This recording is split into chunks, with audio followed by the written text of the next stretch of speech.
నువ్వు షాప్ దాకా వెళ్ళొస్తా. నాన్న, ఏంటన్నా?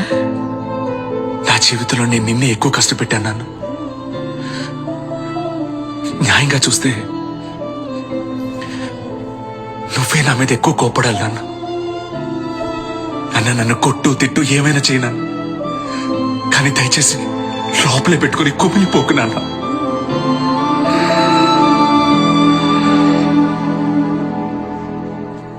చిన్న వయసులో ఊళ్ళో పరుగు పందులో పాల్గొన్నప్పుడు నా పక్కన పరిగెట్టేవాడు వాడు గెలవాలని నన్ను తోసేసి పరిగెట్టాడు నాన్న. ఆ రోజు ఇరిగిన కాలు ఇంకా నేను కుంటుకుంటాను నడుస్తున్నాను. కానీ అదే తప్పు నా పిల్లోడు చేయలేదన్నప్పుడు నాకు చాలా సంతోషంగా ఉంది నాన్న. నీకేమైనా పర్వాలేదు, ఆ పిల్లోడి జీవితం నాశనం కాకూడదని అందరి ముందు తప్పు ఒప్పుకున్నావు చూడు, అప్పుడే నువ్వు నా కొడుకు అనిపించావు. అన్నీ నేను బాధపడద్దు నాన్న, తిరిగి లేచి పరిగెట్టు. నాన్న నేనున్నాను, చూసుకుందాం.